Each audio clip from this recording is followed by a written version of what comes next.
അങ്ങനെ പ്രത്യേകമായി നോമ്പ് ഈ മാസത്തിന്റെ ഏതെങ്കിലും ഒരു തീയതി, 27 17 7 ഏതെങ്കിലും ഒരു തീയതി ഒരു പ്രത്യേക നോമ്പ് പഠിപ്പിച്ചിട്ടുണ്ടോ? ഏതെങ്കിലും ഒരു രാത്രിയിൽ പ്രത്യേക നിസ്കാരം പഠിപ്പിച്ചിട്ടുണ്ടോ? ആര്? അള്ളാഹുവിന്റെ റസൂൽ സല്ലല്ലാഹു അലൈഹി വസല്ലം ദീന് പഠിപ്പിച്ചു തന്ന ഒന്നാമത്തെ ഗുരുനാഥൻ. ചരിത്രം വായിക്കുമ്പോൾ കാണാം, റജബുമായും ഷഅബാനുമായും ബന്ധപ്പെട്ടുകൊണ്ട് പ്രസിദ്ധനായ ഷാഫിഈ മദ്ഹബിലെ പണ്ഡിതനായ ഇബ്നു അൽ അത്വാർ അശ്ശാഫിഈ റഹിമഹുല്ലാ രേഖപ്പെടുത്തുകയാണ്. ഷാഫിഈ മദ്ഹബ് എന്ന് പറയുമ്പോൾ ഇന്ന് കേരളക്കരയിലെ ഭൂരിഭാഗം ആളുകൾ പിൻപറ്റിക്കൊണ്ടിരിക്കുന്ന ഒരു മദ്ഹബിന്റെ ആളുകൾ ആ കിതാബിൽ പറയുന്നു, റജബുൻ, ഈ റജബ് മാസം എന്നത് ലൈസ ഫീഹി ശൈഉൻ മിൻ ദാലിക്, മറ്റു മാസങ്ങളെക്കാൾ വ്യത്യാസമുള്ള ഒന്നല്ല. എന്ത് കാര്യത്തിൽ? പ്രതിഫലത്തിന്റെയും പുണ്യത്തിന്റെയും കാര്യത്തിൽ. എന്നാൽ വകൗനുഹു മിനൽ ഹറമി, പവിത്രമായ 4 മാസത്തിൽ റജബുണ്ട്. വഖദ് ദക്കറ ബഅ്ളുഹും, ചില പണ്ഡിതന്മാർ ഇങ്ങനെ കൂടെ പറയാറുണ്ട്, അല്ലെങ്കിൽ ചിലരൊക്കെ നാട്ടിൽ ഇങ്ങനെ പറയാറുണ്ട്, അന്നൽ മിഅ്റാജ വൽ ഇസ്റാ കാന ഫീഹി, ഇസ്റാ മിഅ്റാജ് എന്ന ചരിത്ര സംഭവം ഉണ്ടായത് ഈ മാസത്തിലാണെന്ന് ചിലരങ്ങനെ പറയാറുണ്ട്. വലം യസ്ബുത് ദാലിക്, അത് സ്ഥിരപ്പെടുത്തുന്ന ശരിപ്പെടുത്തുന്ന യാതൊരു തെളിവും പ്രമാണവും ദീനിൽ കണ്ടിട്ടില്ല. ഇതാണ് പണ്ഡിതന്മാർക്ക് നമ്മളോട് പറയാനുള്ളത്. സാധാരണക്കാരായ ജനങ്ങൾ എവിടുന്നോ കേട്ടതോ അല്ലെങ്കിൽ പണ്ടുകാലത്ത് എവിടുന്നോ വന്നതൊക്കെ പാലിച്ചു പോകുന്നതായിരിക്കും. കർമ്മശാസ്ത്ര പണ്ഡിതന്മാർ കിതാബുകളിൽ വെച്ചുകൊണ്ട് നമ്മളോട് ഒന്നുകൂടി വ്യക്തമാക്കി പറഞ്ഞു. ഇമാം ഇബ്നു ഹജറുൽ അസ്ഖലാനി റഹ്മത്തുള്ളാഹി അലൈഹി, ആരാ? സ്വഹീഹുൽ ബുഖാരിക്ക് വിശദീകരണം എഴുതിയ ഫത്ഹുൽ ബാരിയുടെ ഗ്രന്ഥകർത്താവായ അസ്ഖലാനി തങ്ങൾ പറയാണ്, ലം യരിദ് ഫീ ഫദ്ലി ശഹ്രി റജബിൻ വലാ ഫീ സിയാമിഹി, റജബ് മാസത്തിന്റെ ഒരു തീയതിയിലും പ്രത്യേകം ഒരു നോമ്പ് പഠിപ്പിച്ചിട്ടില്ല. സാധാരണ എല്ലാ തിങ്കളും വ്യാഴവും നോമ്പുണ്ട്, അത് റജബിലെടുക്കാം, ഒരു പ്രശ്നമില്ല. എല്ലാ മാസവും 13, 14, 15 നോമ്പുണ്ട്, ഈ മാസമുണ്ട്. എല്ലാ മാസത്തിലും ഒരു 3 നോമ്പെടുക്കാം എന്ന നിലക്കാണെങ്കിൽ 27-നും 17-നും 7-നും എപ്പോഴും എടുക്കാം. അതൊക്കെ ഹദീസിൽ വന്നതാണ്. അതല്ലാതെ ഒരു പ്രത്യേകമായ ഒരു നോമ്പില്ല. വലാ ഫി സിയാമി ശൈഇൻ മിൻഹു മുഅയ്യൻ, നിശ്ചയിച്ച ഒരു ദിവസം എന്ന് പറയുന്ന നോമ്പുമില്ല.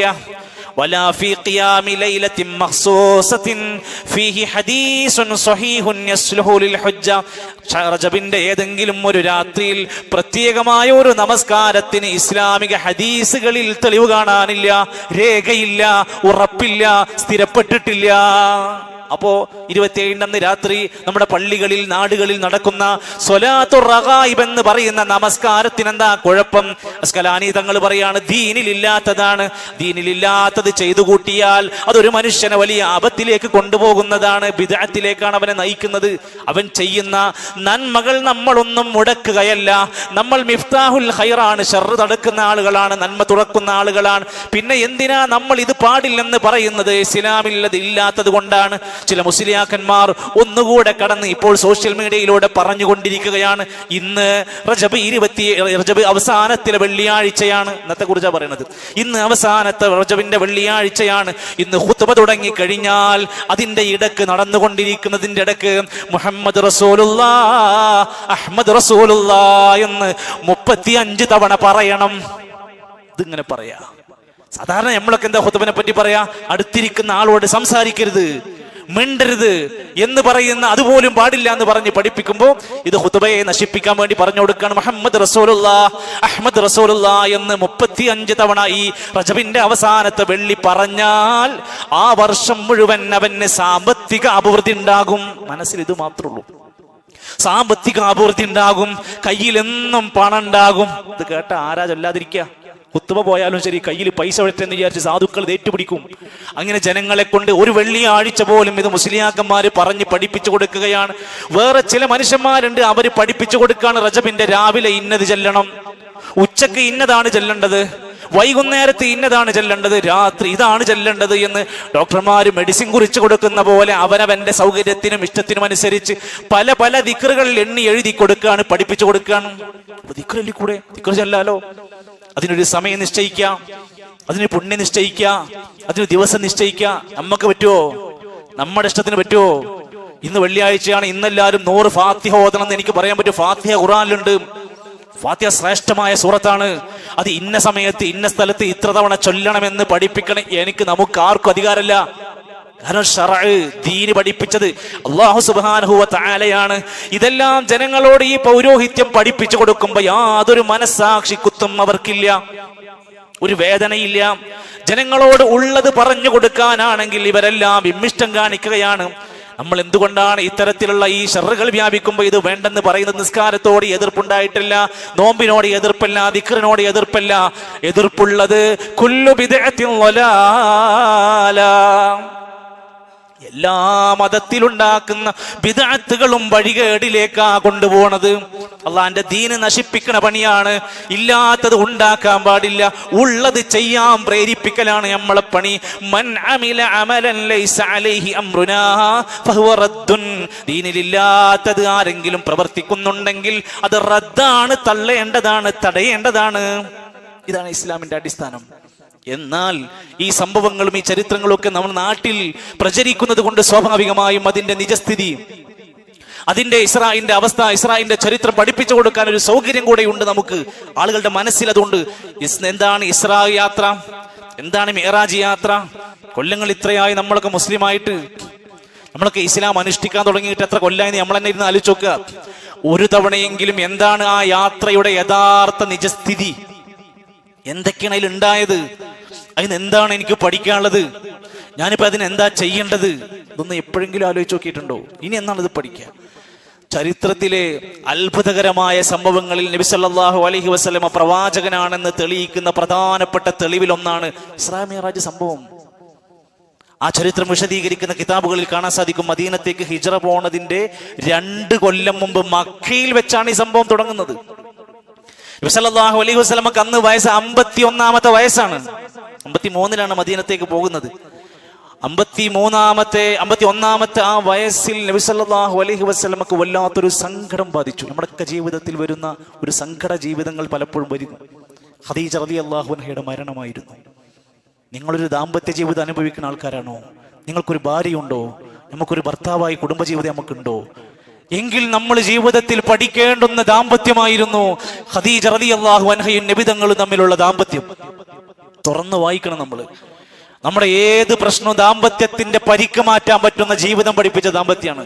ആ ഖദീജ ബീവി നബി സല്ലല്ലാഹു അലൈഹി വസല്ലമയെ വിട്ടുപിരിഞ്ഞതിന്റെ സങ്കടമാണ് 51ാമത്തെ വയസ്സ്. നബി സല്ലല്ലാഹു അലൈഹി വസല്ലമക്ക് മക്കയിൽ നിരവധി ഭീഷണി, ശത്രുക്കളെ കൊണ്ടുള്ള മർദ്ദനങ്ങൾ. അവിടെ ഒരു പരിചയെപ്പോലെ തന്റെ വലതുഭാഗത്തുനിന്ന് സംരക്ഷണ ഭിത്തി ഒരുക്കിയ തന്റെ പ്രിയപ്പെട്ട പിതൃവ്യൻ അബൂ ത്വാലിബിന്റെ മരണം സംഭവിച്ചതും ഈ വർഷം. അങ്ങനെ ഒരു മനസ്സിന്റെ താളത്തിൽ, സങ്കടത്തിൽ, വിഷമത്തിൽ ജീവിച്ചു കൊണ്ടിരിക്കുന്ന ആ കാലത്താണ് നബിതങ്ങൾക്ക് ചില ആശ്വാസം നൽകാൻ, ചില ഉറപ്പ് നൽകാൻ, ചില തെളിവുകൾ നൽകാൻ, ചില കരുത്ത് കൊടുക്കാൻ ഇസ്രാ എന്ന് പറയുന്ന യാത്ര അവിടെ നിന്ന് ആരംഭിക്കുന്നത് മക്കയിലെ മസ്ജിദുൽ ഹറമിൽ നിന്നൊരു രാത്രി ജിബ്രീൽ അലൈഹിസ്സലാത്തു വസ്സലാം വരുന്നു. ബുറാഖ് എന്ന് പറയുന്ന വാഹനത്തിൽ കയറിയിട്ട് അങ്ങ് ഫലസ്തീനിലെ ബൈത്തുൽ മുഖദ്ദസിലേക്കൊരു യാത്ര. ഒറ്റ രാത്രി കൊണ്ട് ദിവസങ്ങൾ നീണ്ടുപിടിക്കുന്ന മനുഷ്യന്മാരുടെ യാത്ര ഒരൊറ്റ രാത്രി കൊണ്ട് ഫലസ്തീനിലേക്ക് നബി സല്ലല്ലാഹു അലൈഹി വസല്ലം കൊണ്ടുപോയി. ഇതിനെയാണ് ഇസ്രാ എന്ന് പറയുക. രണ്ടും ഒന്നല്ല. പഠിക്കണം, ഞാൻ അങ്ങനെ പറയാം, തെളിച്ചു പഠിക്കണം നമ്മൾ. ഇതിനാണ് ഇസ്രാ യാത്ര എന്ന് പറയാം. അപ്പോൾ പിന്നെ മിഅ്റാജ് എന്താണ്? ആ ബുറാഖിന്റെ വാഹനപ്പുറത്തേറി ഫലസ്തീനിൽ എത്തിയത് വരെ ഇസ്രാ ആണെങ്കിൽ അവിടെ വാഹനത്തെ പിടിച്ചു കെട്ടിയിട്ടുണ്ട്. ഇതിന്റെയൊക്കെ തെളിവൊന്നും അവിടെ ഉണ്ട്. ആ വാഹനത്തെ അവിടുത്തെ ചുമരിൽ പിടിച്ചു കെട്ടി. എന്നിട്ട് അവിടുന്ന് യാത്ര, അവിടുന്ന് വീണ്ടും കൊണ്ടുപോവാണ് ജിബ്രീൽ അലൈഹിസ്സലാത്തു വസ്സലാം. എവിടേക്കാ? നേരെ പോണത് മേലെ 7 ആകാശത്തിന്റെ മുകളിലേക്ക്.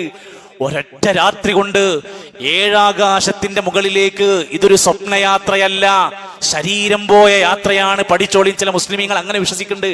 അതൊരു സ്വപ്നം കാണിച്ചു കൊടുത്തതാണെന്ന് വിശ്വസിക്കുന്ന, തന്റെ ബുദ്ധി കൊണ്ട്, തന്റെ ചിന്ത കൊണ്ട് ഇങ്ങനെ ഒരു യാത്ര നടക്കൂല എന്ന് വിചാരിക്കുന്ന ബുദ്ധിയില്ലാത്ത ബുദ്ധിമാന്മാരെ അല്ലാഹു തആല അത്ഭുതകരമായി പഠിപ്പിച്ച യാഥാർത്ഥ്യമാണ്. ഖുർആനിലടക്കം വിശദീകരിച്ചതാണ്. അവിടുന്ന് 7 ആകാശത്തിന്റെ മുകളിലേക്ക് കൊണ്ടുപോയ യാത്ര, അവിടുന്ന് പലതും പഠിപ്പിച്ചിട്ടുണ്ട്. ചരിത്രം മൊത്തം പറയേണ്ട ആവശ്യമില്ല. അതിൽ നിന്ന് നമ്മൾ പഠിക്കാൻ ചില ഗുണപാഠങ്ങളൊന്ന് പറയാം. ചിലത് നമുക്ക് പഠിക്കാനുണ്ടാവും. അതിൽ ഒന്നാമത്തെ ഗുണപാഠം, വിശുദ്ധ ഖുർആനിൽ അത് പേര് പറഞ്ഞുകൊണ്ടൊരു സൂറത്ത് പഠിപ്പിച്ചിട്ടുണ്ട്. ഇസ്രാ എന്നാണ് സൂറത്തിന്റെ പേരെന്നെ. 17-ാമത്തെ അധ്യായമാണ്. അൽ കഹ്ഫ് സൂറത്ത് തുറന്നില്ലെന്ന് ഇപ്പൊ നടക്കുന്ന അപ്പുറത്തെ പേജ് ഇപ്പുറത്തെ പേജ് ഒന്ന് മറിച്ചു നോക്കുക.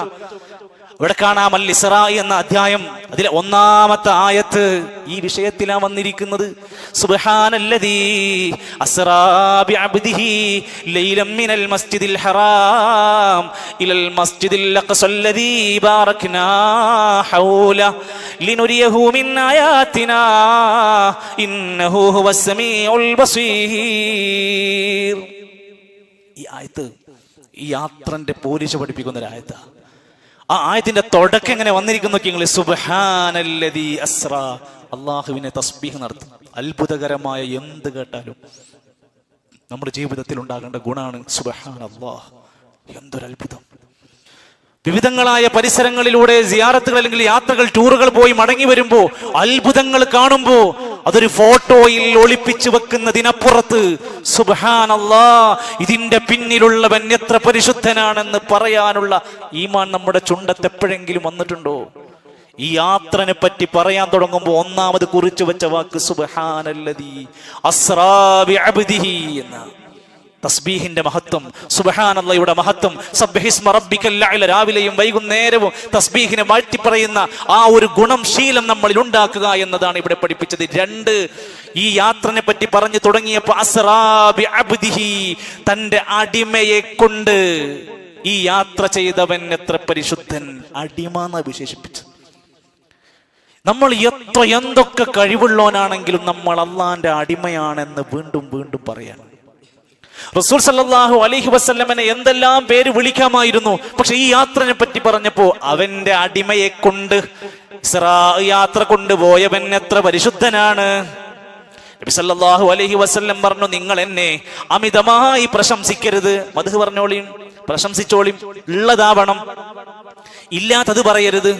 ലാ തത്റൂനി കമാ തുറത്തിൻ നസാറാ ഈസ ഇബ്നു മറിയം, ക്രിസ്ത്യാനികൾ ഈസ ഇബ്നു മറിയമിനെ പ്രശംസിച്ച് ദൈവമാണ്, ദൈവപുത്രനാണെന്ന് പറഞ്ഞ പോലെ എന്നെ പറ്റി ഓവറാക്കി അമിതമാക്കി നിങ്ങൾ പ്രശംസിക്കരുത്. ഇയ്യാകും വൽ ഗുലുവ ഫിദ്ദീൻ, മതത്തിൽ അതിര് കവിയുന്നതിനെ നിങ്ങൾ സൂക്ഷിച്ചോളൂ. മുമ്പുള്ള പലരെയും നശിപ്പിച്ചത് ആ കാരണം കൊണ്ടാണ്. പ്രശംസയാണ് മദ്ഹ എന്നും പറഞ്ഞിട്ട് അത് പാടിക്കൊണ്ടു നടക്കരുത്. നമ്മുടെ നാട്ടിൽ 4 മാസം മുമ്പ് ഒരു പാട്ടിറങ്ങി. ആ പാട്ട് മദ്ഹാണെന്നാ പറഞ്ഞത്. ആ മദ്ഹിൽ കുറഞ്ഞിരിക്കുന്നത് CM മടവൂര് ഞങ്ങളുടെ പടച്ചോനാണ്. അപ്പൊ തിരിച്ച് ഞങ്ങൾ അന്ന് ജീവിച്ചിരിപ്പുള്ള അന്നുണ്ടായിരുന്ന പണ്ഡിതന്മാർക്ക് ധൈര്യസമേതം ചോദിച്ചു, ഇതെന്താണ് ഈ പറയുന്നത്? അന്നതിന് മറുപടി, ഇത് ഞങ്ങൾ CM മടവൂരിനെ മദ്ഹ് ചെയ്തതാണ്, ഇത് മദ്ഹാവില്ല. പടച്ചോനാണ് CM മടവൂർ എന്ന് പറഞ്ഞാൽ അത് മദ്ഹാവില്ല, അത് വമ്പൻ പരാജയമാണ്, അബദ്ധമാണ്, അള്ളാഹുവിലുള്ള വിശ്വാസത്തെ പൊട്ടിക്കുന്ന പണിയാണ്.